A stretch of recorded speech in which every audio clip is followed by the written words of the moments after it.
Good morning, everyone, here and out there. The first time I met Henri Logan was at a Christmas party around 2013 or 14 at our son Cooper's house here in Gainesville. By an interesting set of circumstances, our son and daughter-in-law, Cooper and my, Dean, had bought the Logan's house in the duck pond and had continued the Logan's tradition of having a traditional holiday party at each holiday season. Later, of course, Robert and I got to know Henri and Nelson as residents of Oak Hammock. In fact, when we were exploring CCRCs, Robert called Henri with several questions and of course got very good answers. But then Henri broke off the questioning and stated flatly and enthusiastically, "Robert, it's about the people. And it's all about the people." And she was right. So here we are, and without further ado, here is introducing Henri Logan, and the topic of her adventure in living is When All Else Fails, Try Bran Muffins.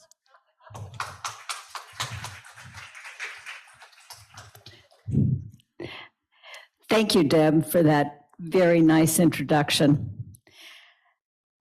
I have to say, when I was first approached to do this, my heart beat madly, like, why and how can I possibly do anything like this? And yet, like John said, and many others have said, the value of a little bit of introspection. Let's see if we can get this to advance.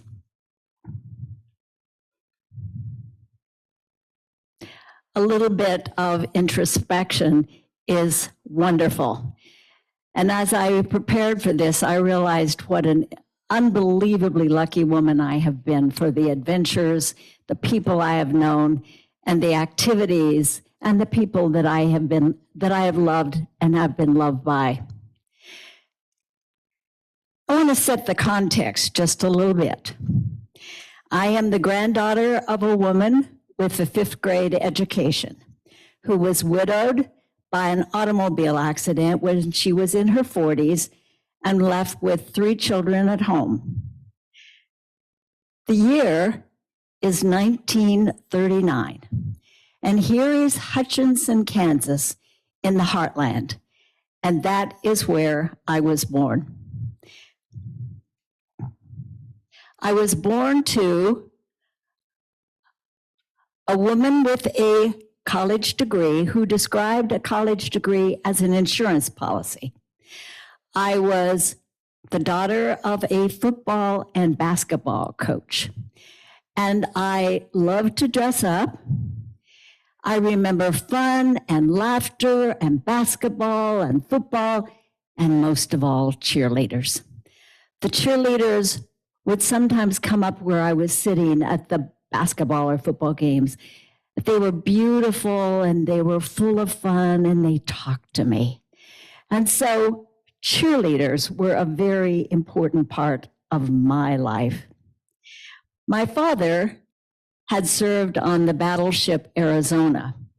And I think world politics and what was going on was always part of the conversation in my home. And as the storm clouds of World War II were building, and the context in which this war was going to be fought were always, even as a little kid, I remember this conversation. But I also remember that during this time, the fun and laughter and cheerleaders began to fade in the background, and we loaded everything that we had in a pickup truck and moved to the family farm. At this time, just a little bit more, about 50% of everyone lived on farms or in rural areas. So moving to the family farm was not such an unusual circumstance. And also, the United States was desperate to stay neutral in that European conflict, if you remember. So these were the contexts that I had to leave my cheerleaders behind. But What does a little girl do? The cheerleaders met the gravel road. And I named the family cows after the cheerleaders. I don't know how they felt about it, but it was very comforting. This is my dear Claudia, the black and white Swiss, or black and white Holstein. Here she is. She walked around on high heels all the time, you know, the way the hoofs were. And then here's, let's go back here. And here is Jane and Betty. One was a brown Swiss and one was a Jersey cow. And so whenever I got particularly lonely, I could go out to the cattle lot and I could see my cheerleaders in the form of the cows.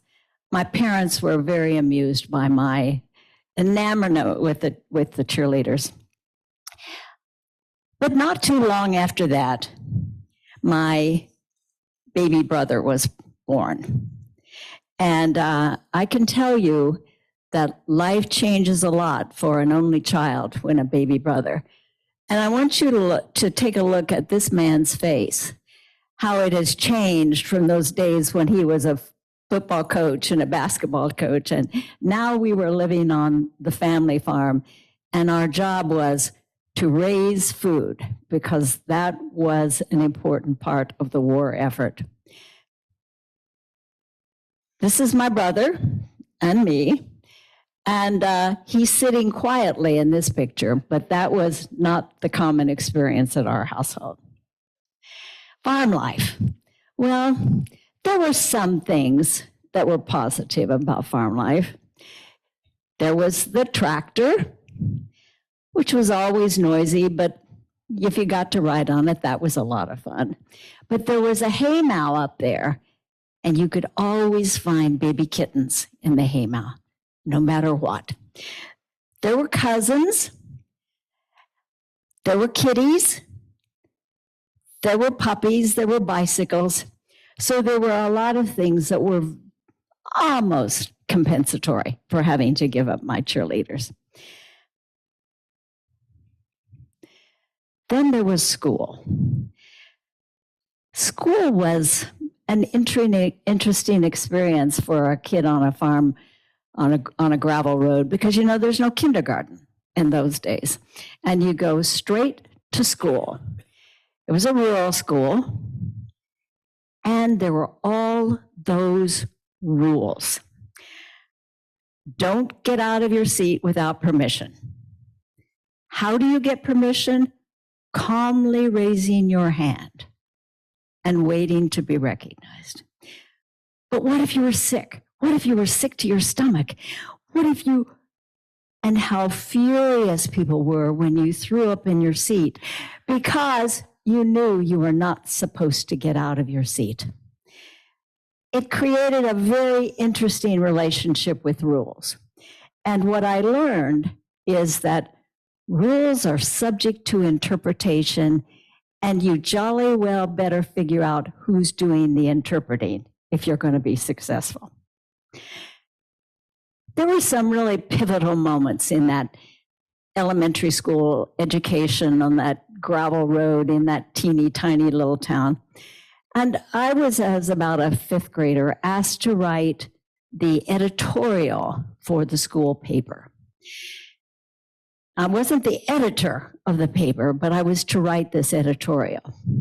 So my teacher and I sat down and we talked a lot about goal setting. And he suggested, well, why don't you write something about goals? And so I wrote, and I still have this little editorial, although I couldn't find it for today's presentation. And it was about goals and aiming high, aspirational goals, and never giving up, being persistent in the pursuit of these goals, and always aim higher than you think you can accomplish. And in this elementary school, we got the first set of encyclopedias. And I remember the S encyclopedia. And this is for you, John, because That was stars. And I could go look up stars and talk about aiming high and thinking about the cosmos. So that was a very important moment in my elementary education. There was a second pivotal moment in these early years, and that was the only family vacation we ever took. We drove from our farm to St. Louis, Missouri, and I had the chance to see my first baseball game. And it was truly a memorable. First of all, the drive in those days from the Kansas-Oklahoma border to St. Louis, Missouri was something else. And we arrived late, of course, because it took much longer than I think we had anticipated. We got our seats, whatever we could get. We packed into this stadium. And in that stadium, I had a chance to see Jackie Robinson play. This was the old Sportsman Park. But the most important thing that I remember from that is this stadium was filled with people of color. I had not known a lot of people of color. And the other thing that was amazing is here I arrive as a St. Louis Cardinal fan. Stan Musial hits a home run and the crowd is hushed. And I learned that this crowd was all for the Brooklyn Dodgers.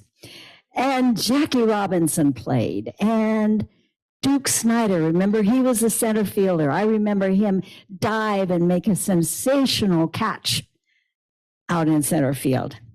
Preacher Rowe pitched, and I can't remember for sure whether Don Newcomb pitched or not, but I know that Ralph Branca pitched on that day, because these are names that were just absolutely imprinted. So the love of baseball began very early for me, but also an understanding of something about social justice, because you couldn't see Jackie Robinson play in St. Louis, Missouri, in a stadium filled with people of color cheering madly and not go, what is this about? So here again, my dad and I talked a little bit about breaking the color lines and things such as that. So it was not only an incredible experience in seeing these players, but it was also a real eye-opening experience for this kid on the gravel road coming from central Kansas. But it also was much to ponder about baseball. I had a bulletin board, as most young girls that age did. My bulletin board was not covered with movie stars. It was covered with baseball players and batting averages. And I remember on one occasion, Eddie Stanky had taken over as manager of the St. Louis Cardinals. And I had torn his picture off of the cover of Sports Illustrated, and it was up on my bulletin board. And I had found a 4-leaf clover, and I had put it up there and made a big sign that said, "Good luck, Eddie." And my dad walked in. He said, "He's going to need it." And of course, he did. He wasn't very long in that position because they didn't do very well. Well, then it's high school. It's 10 miles to the high school that I went to. And how did you get there in those days? You drove. I drove all by myself, 10 miles, often in our pickup truck to the high school. And sometimes my parents would let me use the car. And every single day, I went to this rural school 10 miles away.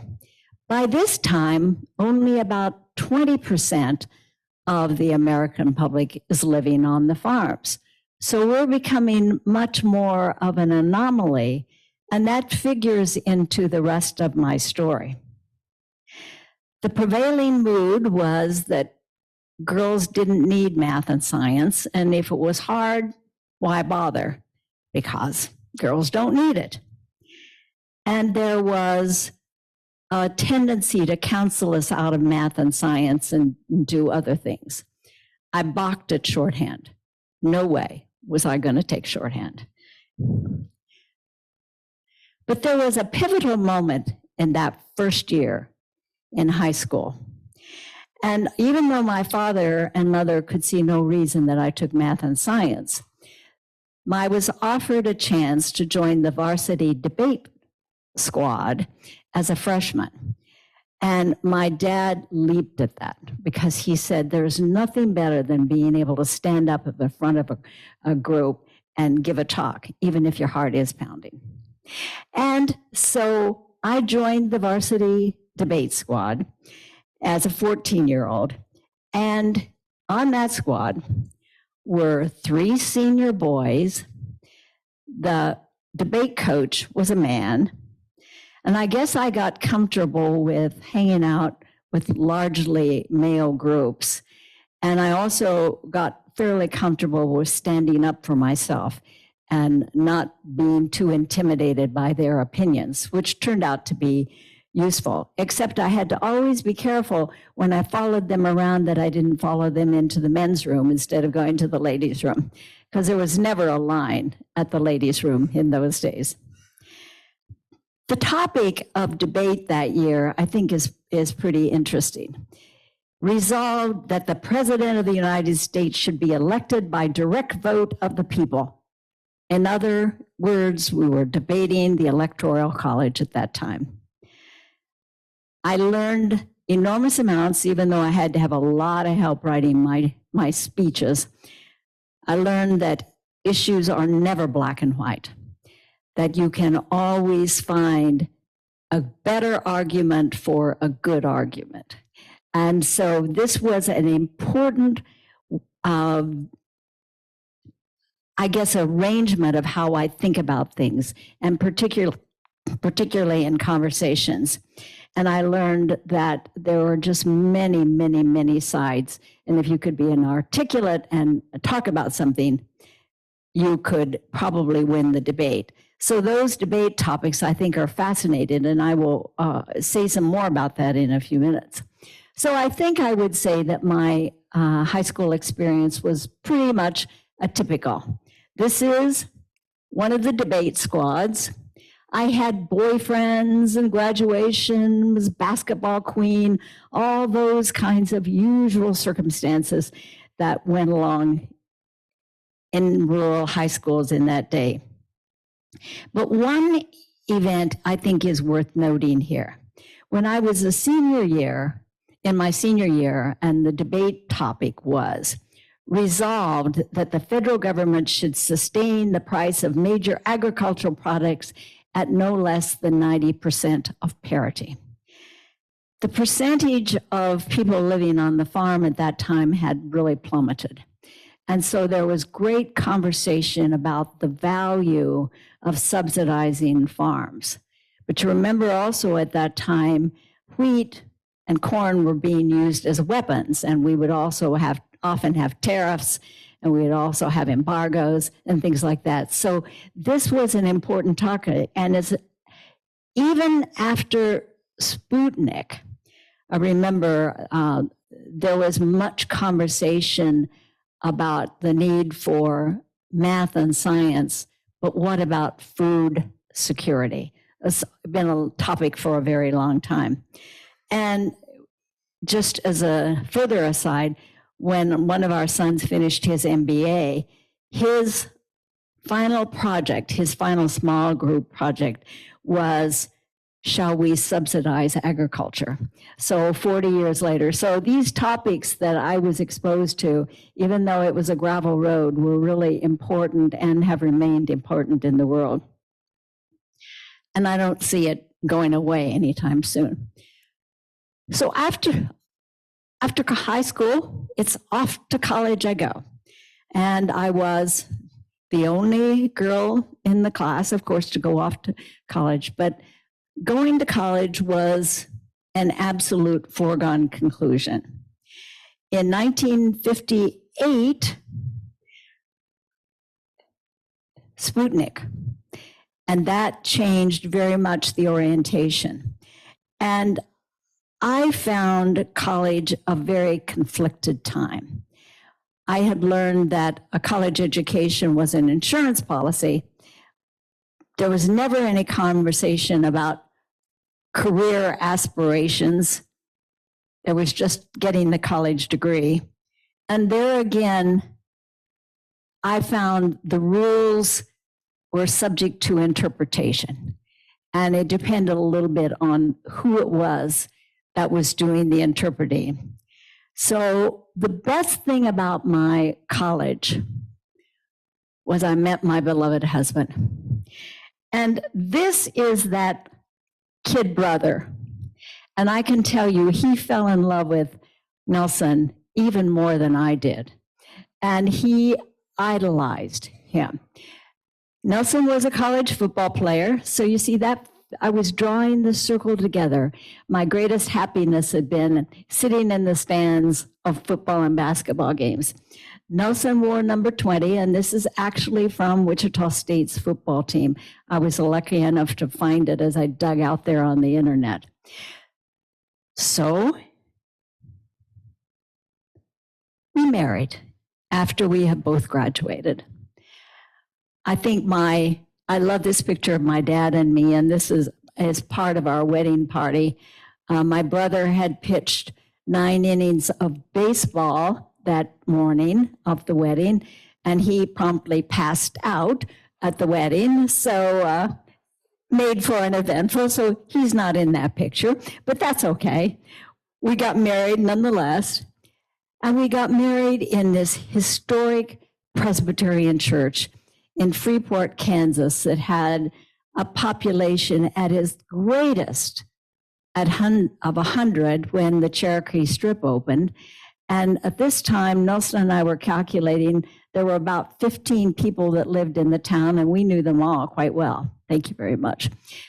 The fun thing about this picture is that my uncle was a Presbyterian minister, and he married my parents. He was the first. They were his first wedding in this church, and Nelson and I were his last in this church. So you can see the knot was tied pretty tight. There wasn't much chance that that was going to be undone.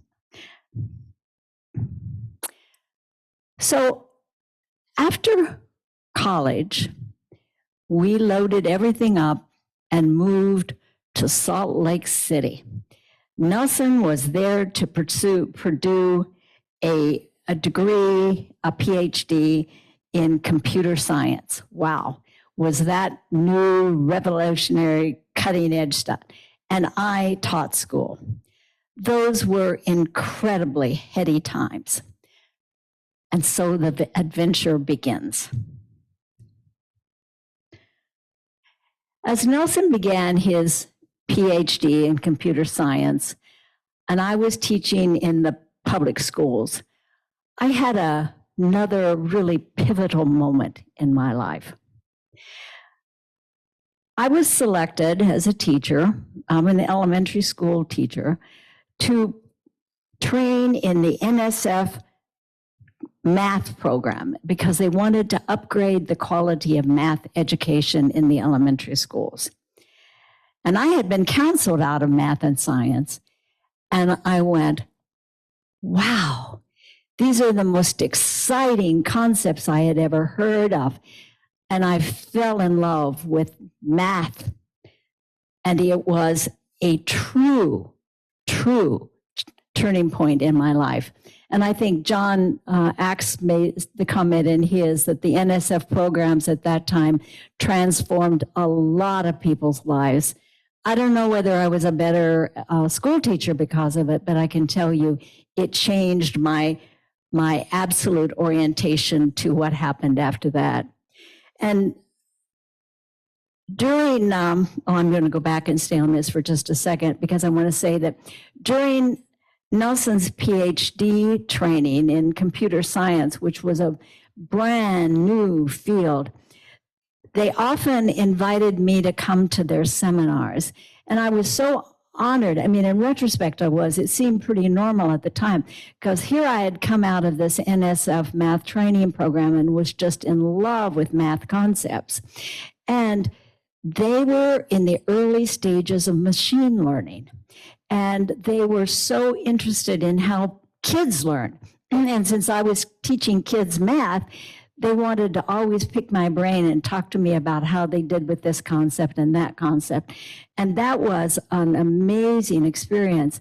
And it was amazing because let me tell you some of the people that were in the program with Nelson at that time.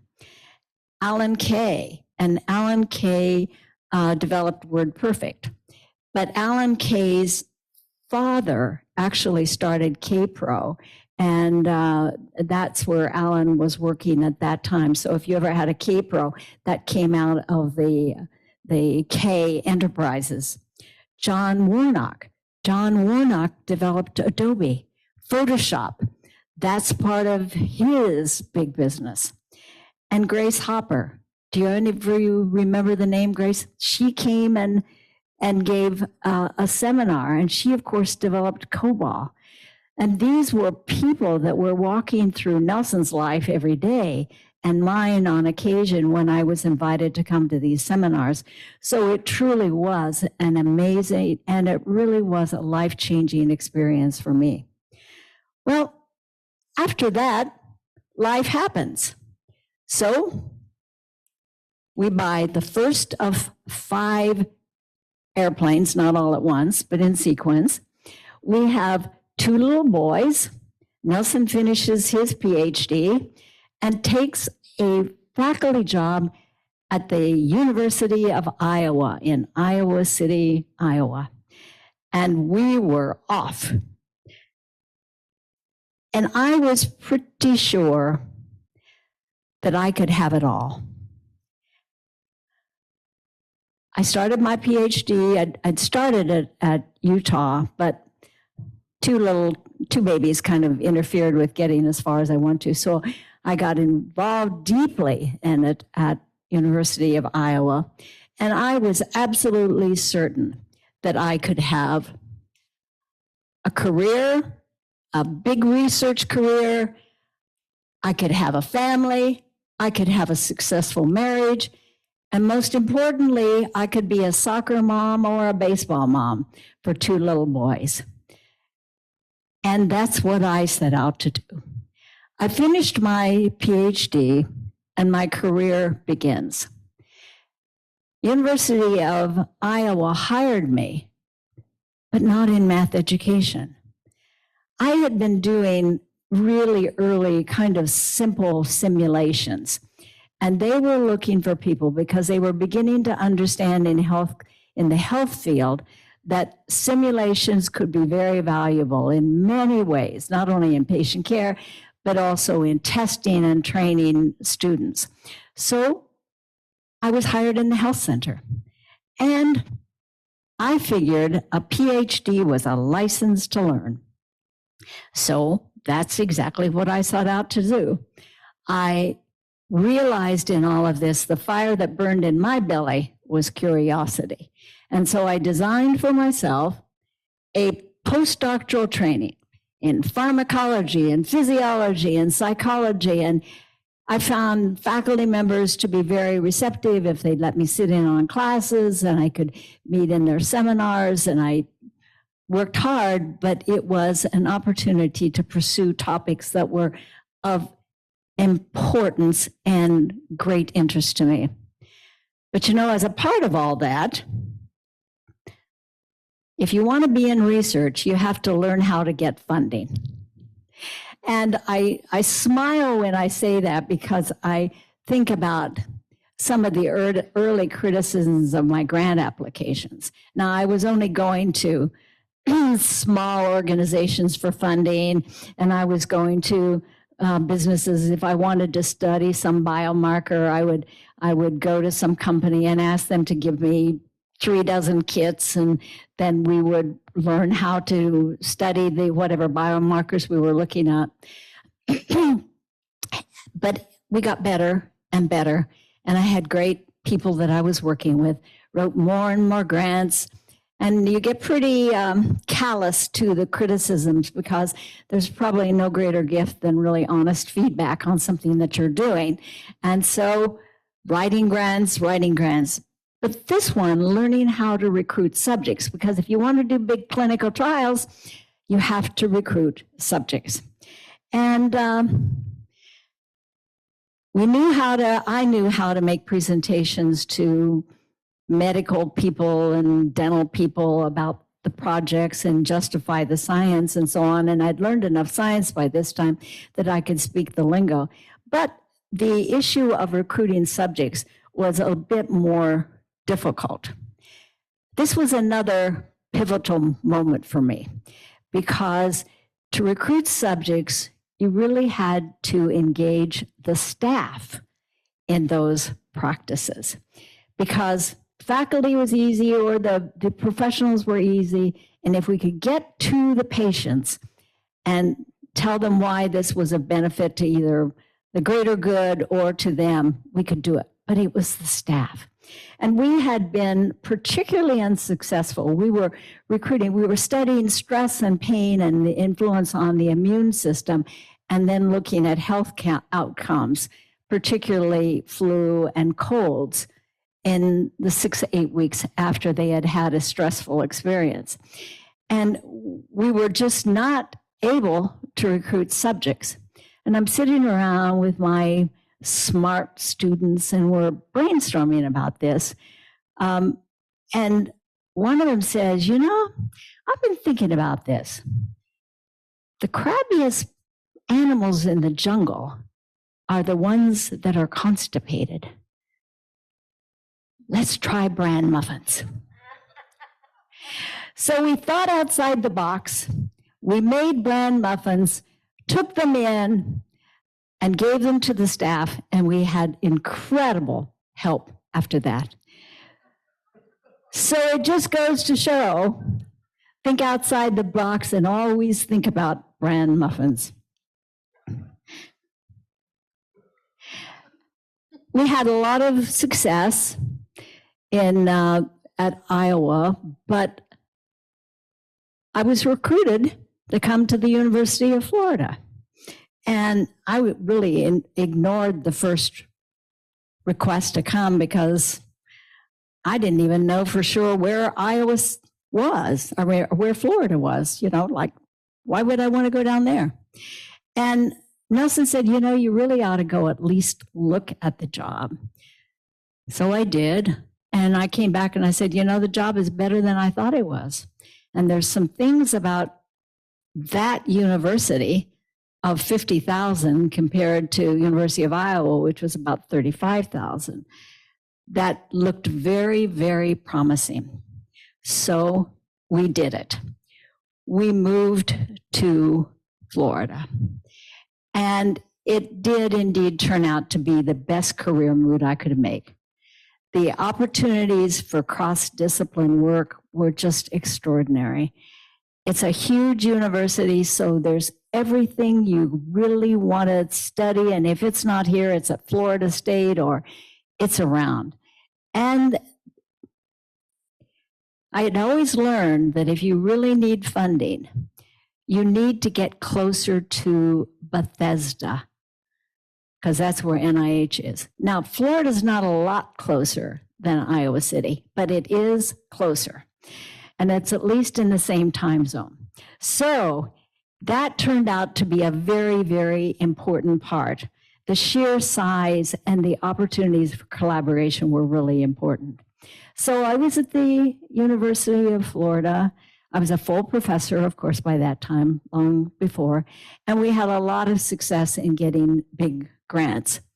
But I want to just talk about a couple of the awards that I am the most proud of based on my research career. The first one is something called the Gooden Award for Outstanding Research Papers. I was lucky enough to win that twice. My team and I were lucky enough. You never do these things on your own. And they were almost all centered on pain and stress. And I was in a dental setting, so I had lots and lots of root canal patients that I had access to. And dentists don't like for me to say this, but that's a pretty stressful experience for most people. So I got to have a little stress. I got to have a little pain. We could get plenty of blood if we wanted it, and we could look at changes in immune function and whether people got sick after that. So I'm very, very proud of that award. The second one is a slightly different. In 2008, I received the Award of Merit from the American College of Dentists. The American College of Dentists is a pretty special group. These individuals are elected to that position, and they're not only outstanding clinicians, but they are considered to be people of real integrity, and to be recognized by this group of people. And the exact citation was, for outstanding achievements that contribute to betterment of dentistry, the profession, and dental public health. And I was enormously pleased to go to San Antonio, receive that award. The last one I want to mention is the Research Foundation Award from University of Florida. This was after I'd been successful, our team. I say I, but it's never I, it's always we. Fran, come on in. We'd love to have you. And this was an award for a disparity center grant that I had received, our team had received, and we were looking at late effect outcomes of head and neck cancer treatment. And African-American men die at almost twice the rate of white men, and we were trying to understand what were some of the biological, psychological, sociological factors that were contributing to this outcome. And I got to study the area between Tallahassee and Jacksonville, that I-10 corridor. Had a chance to be in the communities with these individuals and understand more and more about how and why these disparities. The lack of healthcare was enormous, but there were many, many other deficiencies. So we had a chance to study that, and I was very, very thrilled, actually, to receive that award. In 2013, I didn't leave. I left the Duff compound. That house will never leave my heart. And we moved to Okamic. And here, I didn't know anyone here, but later on, I found Roxanne Blywise, and Arnie had been a colleague of mine and travels across Europe because he was part of sort of an immunology group that I had often hung out with. So it was an exciting time to come to Okamic as far as I was concerned. I didn't retire from UF, so I worked full-time for almost a year after we moved here. And after I retired from UF and lived here, then I had the opportunity to continue pursuing exciting ideas and pursue curiosity and baseball. I had a lot more time to get involved with the Gator Dugout Club and UF baseball, which is and now occupies an enormous amount of my interest and energy. I could continue to pursue the physical sciences and also the biological sciences because of our ILR and also because of the wonderful people I had a chance to hang out with. And I had enough background in science that I could really facilitate the citrus study, which is one of the things that I think we all have reason to be very proud that we participated in, and it was really a big team effort. But that's not all. There's family joy. And here in this picture is that grandson that lives only 6 minutes away from us, which, wow, grandma's in the room, how lucky are we?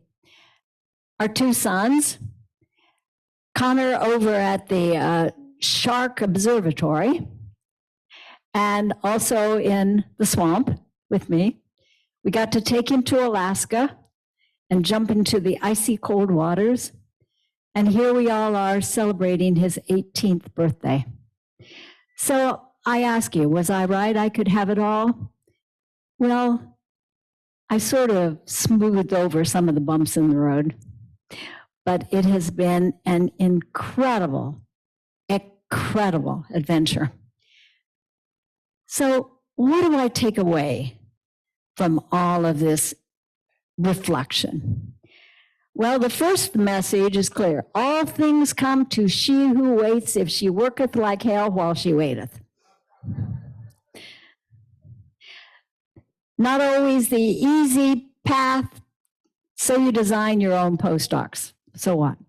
And if people believe you're committed, they often fall all over themselves to help you. Second part, care passionately, work diligently, and accept the results with grace.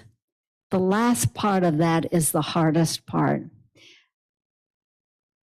John Axe forwarded a video clip that had John Mather, who's the Nobel laureate and also the project director for the Webb telescope. And he was asking this, do you worry? And he says, oh no, he said, I make sure things are designed and tested and retested. And if I've done everything I can, then you accept the results with grace.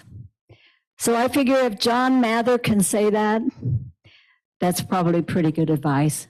And then, of course, the most important, when all else fails, try bran muffins. Thank you.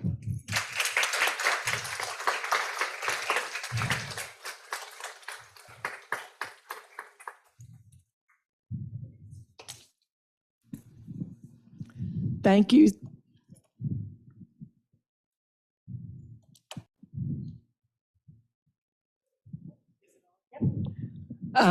Do we have any questions for Henri? Alice?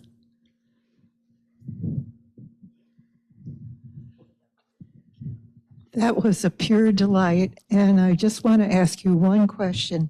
Did you make these bran muffins?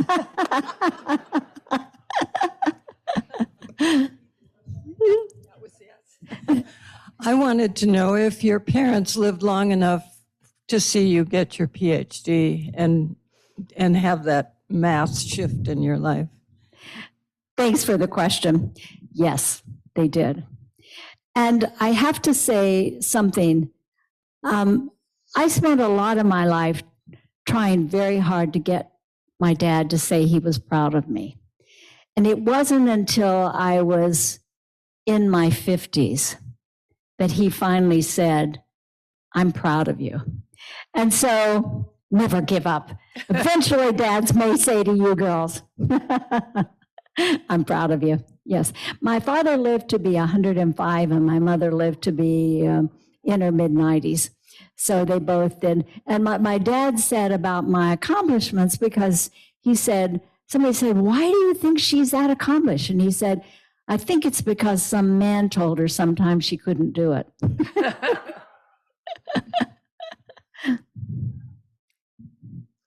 So how did you train Nelson to follow you to Florida?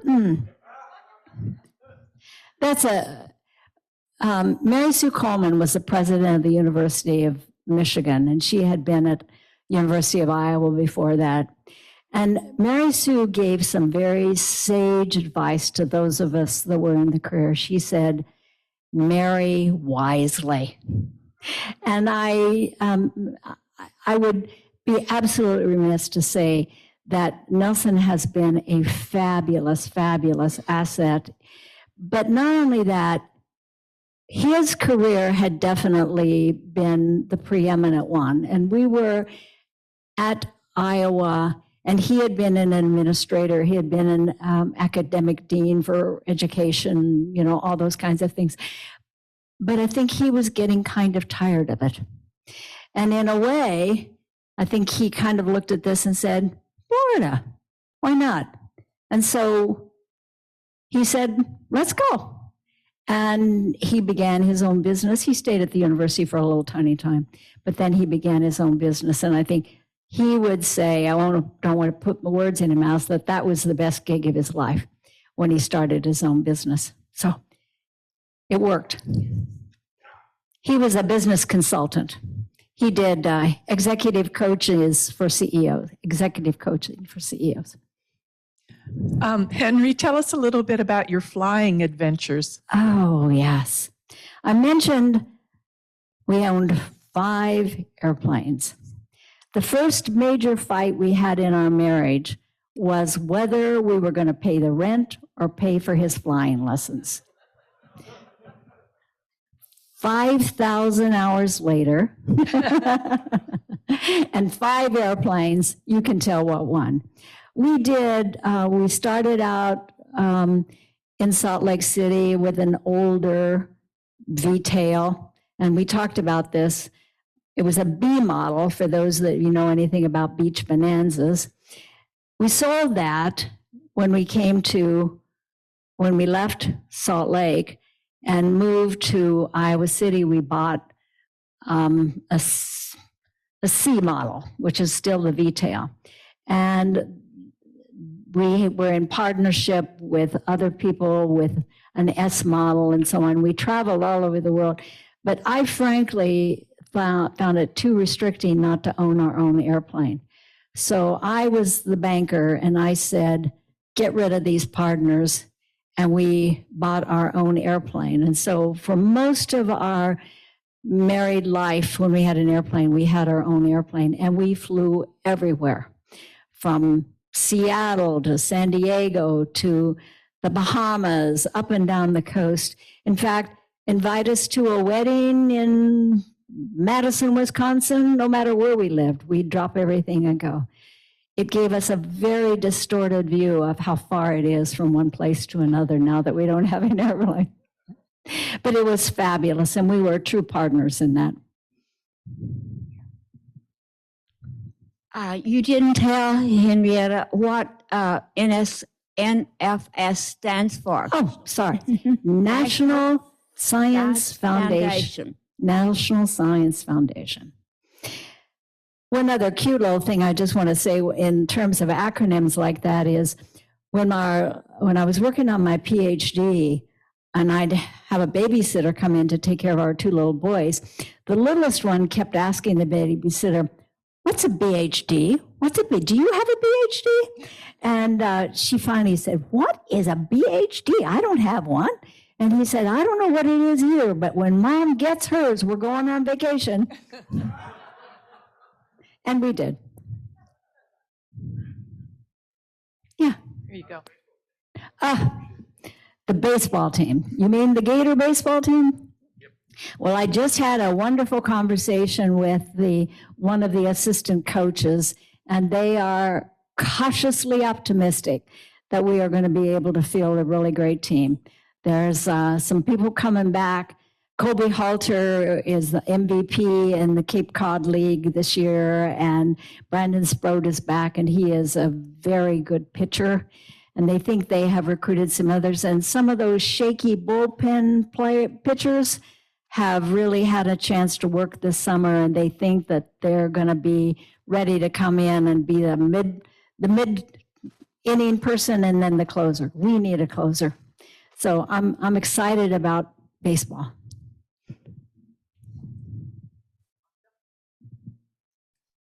Tell us how you got involved with your beautiful orchids. Well, I didn't even mention that, did I? Nelson's mother lived in Hawaii, and it was his biological mother, and he had not seen her from the time he was 12 until we were married. And she sent tickets, and we flew to Hawaii.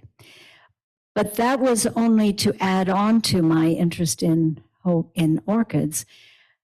Did anybody ever know the movie Alice Blue Gown? My mother's name was Alice, and that was a movie that she liked. And it's a story about a young girl who falls in love with her teacher, and she's not allowed to go with her teacher. But her father gives her a corsage and takes her to the prom. And it's orchids this long. And I was so captured by orchids this long, and that I got interested in raising orchids. And so I, from that time on, with my mother-in-law's help in Hawaii, had orchids and pursued it and still love them. They're one of those few plants that you never know by looking at that ugly foliage what kind of a beautiful flower it's going to produce. I say it's like people. You can't always tell by looking at them what's inside there. Diane, I saw you on Zoom. Did you have a comment? I wasn't sure. I did. I'll start the video too, so you can see me here in North Carolina. Hi, Diane. Hi. Yeah, I was interested in the orchids, but you've just answered the question. You were so instrumental in the citrus study. I know my nose still worries about getting swabbed once a week. Yeah. But would you tell us a little bit more of how you got involved in it and your interpretation of what we Yeah. did and what the results are Yeah. at this point? Thanks, Henry. Thank you. The CDC had contacted OCAMIC way months before it began and said, would you like to have free testing for all of your residents? And Marie had come to me at that time and had said, this sounds like something really great. And I agreed, because you remember, testing was expensive and very difficult to obtain. And so she and I had talked a lot about my research when I was at UF, and she was very, very well aware that I was a pretty heavily funded researcher and knew a good deal about that. And she figured, well, if she knows how to do this, anybody can do it. Well, when the protocols came, they were pretty complicated. And she looked at it and said, I don't have any idea how to do this. And she contacted me and said, do you think we can do this? And I said, remember me, aim high, sure we can do this. And that's how we got involved. And we were, because of you all and your understanding of the importance of research in sort of the greater good, we were able to recruit far more than anybody else. Many of the original sites dropped out because they didn't understand that. Their residents didn't understand it, and they were not willing to do all that nasal swab stuff. And that's how we kept going. And as far as what the results are, I spoke with CDC about 2 weeks ago about this, and they're absolutely honest in the fact that we shut it down in December and then we all got sick right after Christmas. He said, well, obviously we were a little bubble to protect you all.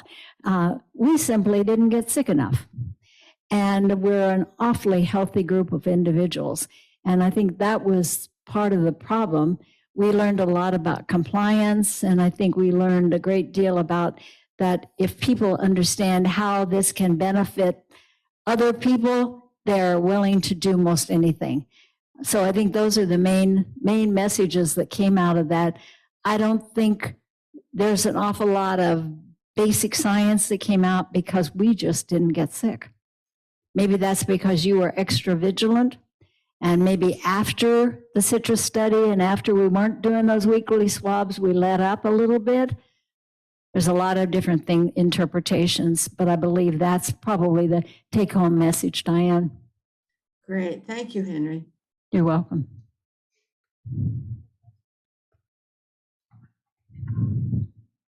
Yeah.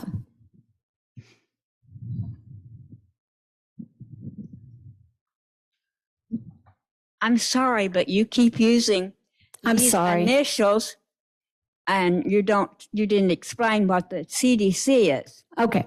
Center for Disease Control. And that is the main public health arm of the US government. Well, thank you, everybody. This has been great fun. Thank you. Thank you.